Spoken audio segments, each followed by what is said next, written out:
What's going on, everyone? Alex Miller here from the Eagle, joined by A&M sports reporter Travis L. Brown.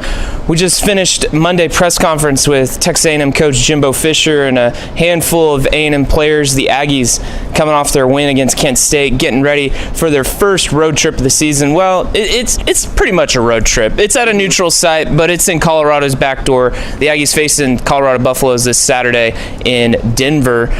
Travis, what were some of the initial takeaways from what we heard today from Jimbo and some players? Well, of course, a lot of talk about Haynes King and what he was able to do. Again, Jimbo Fisher said that he was worried and was curious to see how much he would get caught up in the moment, and he said he didn't do that at all when there was mistakes, and he came to the sidelines. He knew exactly what was going wrong. A lot of the same kind of things that were said about Kellen Mond when he was first coming into this system, and of course, a lot of talk about how explosive Haynes King's legs were. Devon A-Chain again going on about how impressed he was with that, and Jalen Weidemeyer even saying that for as much as Kellen Mond was able to pull him aside and tell him little things to do, Jalen Weidemeyer Haynes King a couple times pulled over and said, hey, if you bend your route a little bit more, there's going to be a little bit of soft spot in the coverage on this certain coverage, and they were able to connect on that because of what he was saying, and Weidemeyer said, yeah, surely that is something that was going on. So Haynes King impressed a lot.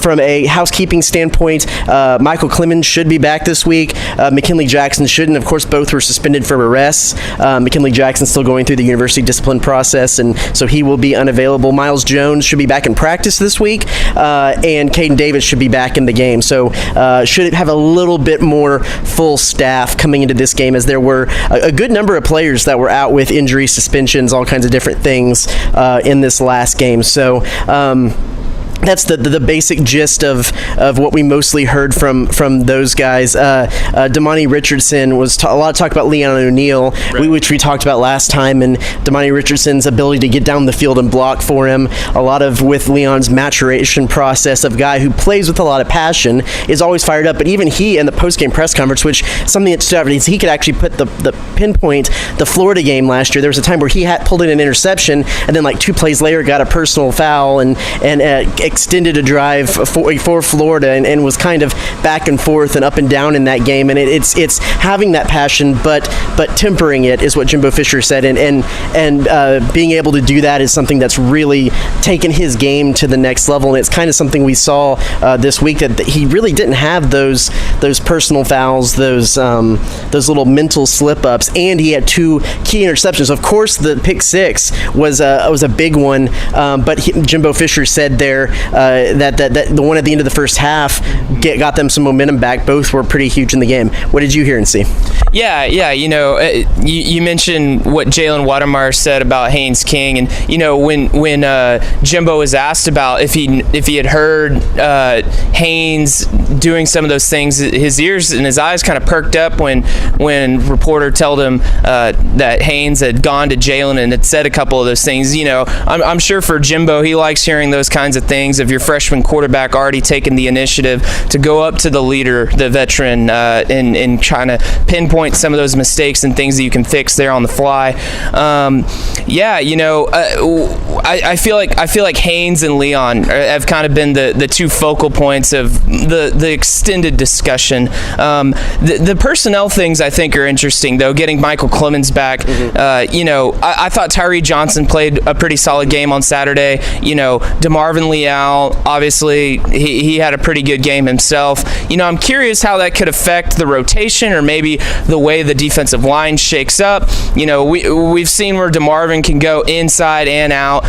So what kind of packages can the Aggies bring, adding Michael Clemens back? But then, after the game on Saturday, we talked about, I said, Miles Jones being out. At times Brian George was picked on, and then Tyreek Chappelle comes in, playing a little bit, gave up a few passes on the slant. So if Miles Jones is able to play, can A&M kind of shore up that other corner spot? Or, if Brian George gets the nod or Miles isn't able to go, can they take a step forward in their game this week against probably what will be a better opponent? At that defensive end spot, it was something that Jimbo Fisher said right after the game, in their ability not to stop the run, and especially in those quarterback keepers and the quarterback scrambles, that their defensive ends were getting a little bit too far up the field and not crashing into the pocket as well. Another one you mentioned is that Fahil Diggs had a pretty good game, had a sack in that game too, but they weren't necessarily getting the same kind of penetration that he's wanting to get. Clemens will just add a little bit of competition to that, and you might see a little bit more of a rotation there if that same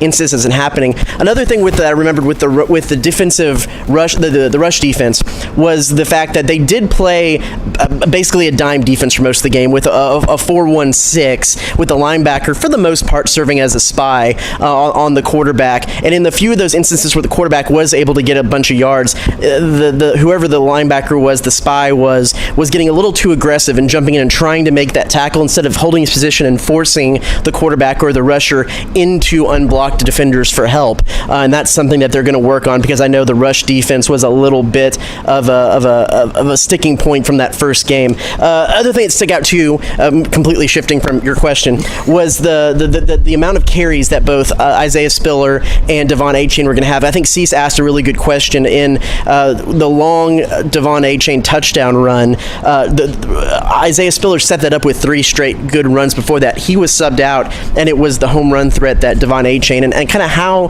that rotation is going to work. And Cease said it during the game, and I kind of thought the same thing. Was Isaiah Spiller, is his shoe come untied? Did his helmet come undone? Did he have some kind of equipment thing? Because he was running the ball effectively. Why make that switch? And it's just kind of a testament to that home run ability that Devon Achane has, and the thought that if you go back to what Spiller has had to do the past 2 seasons, he's had to carry a strong load really 2 seasons ago because they didn't have that depth, and he took a lot of hits, and I think that kind of played out last year in some of the injuries that he's had to have. I think because he has had some of those injuries, they're going to see a little bit more of that rotation throughout to try to minimize the hits that both of them take, because like he said, their aspirations this season are for a playoff run and a national championship run. That's more games, that's more hits. You got to balance that load. For sure. Well, Travis, I think we've hit all the main points. Be sure to check out theeagle.com. We're going to have plenty more coverage throughout this week, and coverage on Saturday leading up to A&M's game against Colorado. Well, for Travis Brown, I'm Alex Miller. We'll see you next time.